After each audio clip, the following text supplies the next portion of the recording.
നമസ്കാരം, എല്ലാവർക്കും പുതിയ വീഡിയോയിലേക്ക് സ്വാഗതം. ഈ വർഷം തിയേറ്ററിൽ ഇറങ്ങിയതിൽ ഏറ്റവും അധികം ഹിറ്റടിച്ച ചിത്രമാണ് അനശ്വര രാജൻ ആസിഫ് അലി കോമ്പിനേഷനിൽ തയ്യാറാക്കിയ രേഖാചിത്രം എന്ന് പറയുന്നത്.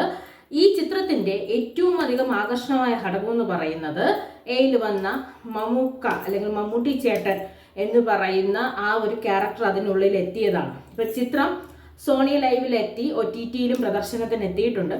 അതുകൊണ്ട് തന്നെ ആ ചിത്രത്തിനകത്തുള്ള പ്രധാനമായ ചില കാര്യങ്ങളെക്കുറിച്ച് ഇപ്പം കൂടുതൽ ചർച്ചയ്ക്ക് എത്തുന്നുണ്ട്. കാരണം കാതോട് കാതോരം എന്ന് പറയുന്ന ചിത്രത്തിന്റെ കുറച്ച് റിസംബ്ലൻസുകൾ അല്ലെങ്കിൽ കുറച്ച് കാര്യങ്ങൾ കണക്ട് ചെയ്ത് കൊണ്ടാണ് ഈ ചിത്രം പോകുന്നത്.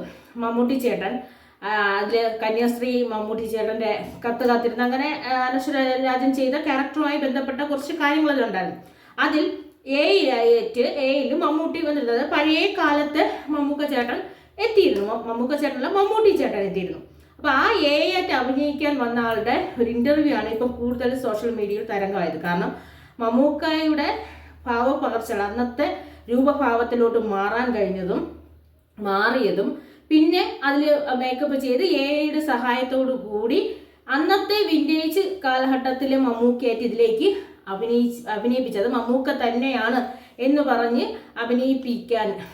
അഭിനയിപ്പിച്ചെടുത്ത ഒരു അനുഭവങ്ങൾ പങ്കുവച്ചിരുന്നു. അപ്പൊ ഇതിൽ പറയുന്നതെന്ന് വെച്ച് കഴിഞ്ഞാൽ നമുക്കറിയാം ടെക്നോളജി ഒരുപാട് അഡ്വാൻസ്ഡ് ആണ്. അപ്പൊ അഡ്വാൻസ് ടെക്നോളജി സിനിമയിൽ എപ്പോഴും ടെക്നോളജികൾ സിനിമയിൽ പരീക്ഷിക്കപ്പെടുന്നുണ്ട്. ചിലത് സക്സസ് ആവും, ചിലത് സക്സസ് ആവില്ല. പക്ഷെ ഏറ്റവും അധികം സക്സസ് ആയത് ഈ കാര്യത്തിൽ നമുക്കറിയാം ഉപയോഗിച്ച് എയുടെ പരീക്ഷണങ്ങൾ സിനിമയിൽ ഒരുപാട് വന്നുവെങ്കിലും ഒരു മലയാള ചിത്രത്തിൽ ഇപ്പൊ നമുക്ക് തിരശീലയിൽ നിറഞ്ഞു നിൽക്കുന്ന ഒരു താരത്തിന്റെ യൗവനകാലം മറ്റൊരു ചിത്രത്തിൽ യുവനായകർക്കൊപ്പം എത്തുക എന്ന് പറയുന്നത് നിസ്സാരമായ കാര്യമല്ല.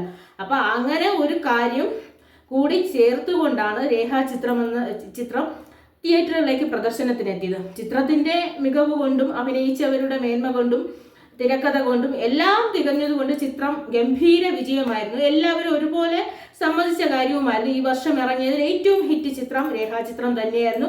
തിയേറ്ററുകളിൽ മികച്ച പ്രതികരണം ലഭിച്ച ചിത്രവും കൂടിയാണ്. അപ്പൊ അതിന്റെ സാങ്കേതിക വിദ്യ എത്രത്തോളം മനോഹരമായി ഉപയോഗിച്ചാൽ പഴയ കാലഘട്ടത്തെയും പുതിയ കാലഘട്ടത്തെയൊക്കെ തമ്മിൽ കണക്ട് ചെയ്യാമെന്നും ഏറ്റവും നന്നായി അവതരിപ്പിച്ച ഒരു ചിത്രം കൂടിയാണ്. അത് ടെക്നോളജി ഉപയോഗിക്കേണ്ട തരത്തിൽ ഉപയോഗിച്ചാൽ എത്രത്തോളം മികവുറ്റ രീതിയിൽ പ്രയോജനപ്പെടുത്താമെന്ന് തെളിയിച്ച ഒരു ചിത്രം കൂടിയാണ് രേഖാചിത്രം.